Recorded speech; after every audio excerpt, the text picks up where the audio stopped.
কমিশনের অন্দরমহল থেকে পাওয়া খবর অনুযায়ী এবার পোস্টাল ব্যালটের জোয়ারে ভেসেছে ব্যালট বাক্স।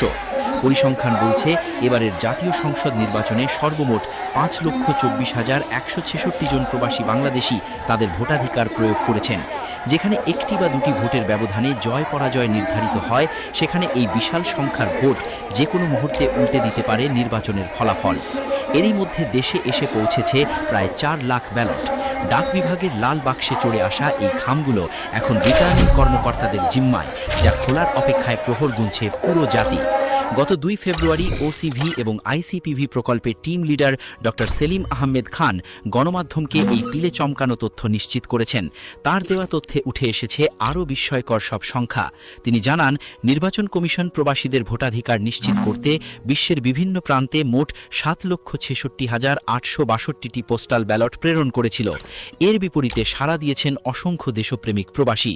তাদের মধ্যে ৪,৬৪,২২৫ জন প্রবাসী তাদের ভোটাধিকার প্রয়োগের বিষয়টি নিশ্চিত করেছেন। তবে গল্পের এখানেই শেষ নয়, নাটকীয়তা আরও বাকি। সংশ্লিষ্ট দেশগুলোর পোস্ট বক্সে এখনও পড়ে আছে লক্ষাধিক ব্যালট। অন্যদিকে রিটার্নিং অফিসারদের দপ্তরে ফেরত এসেছে ১,৮৪৯টি ব্যালট। প্রতিটি খাম যেন এক একটি রহস্যের আধার। কে হাসবে শেষ হাসি? কার বাক্সে পড়ল এই প্রবাসীদের সিল? এই প্রশ্নই এখন ঘুরপাক খাচ্ছে রাজনৈতিক অঙ্গনে।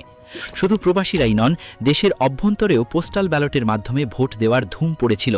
সরকারি চাকরিজীবী, নির্বাচনী দায়িত্বে নিয়োজিত কর্মকর্তা এবং যারা সশরীরে ভোট কেন্দ্রে উপস্থিত হতে অক্ষম, তাদের জন্য ছিল এই বিশেষ ব্যবস্থা।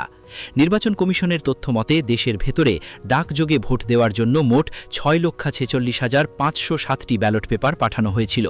এর মধ্যে এখন পর্যন্ত ৪৩,৩১৯ জন ভোটার তাদের ভোটাধিকার প্রয়োগ করেছেন। ডাকবাক্সে জমা পড়েছে ২৯,৩৪৪টি। দেশের বাইরের লক্ষ লক্ষ ভোটের সাথে দেশের ভেতরের এই হাজার হাজার ভোট যোগ করলে যে সমীকরণ দাঁড়ায়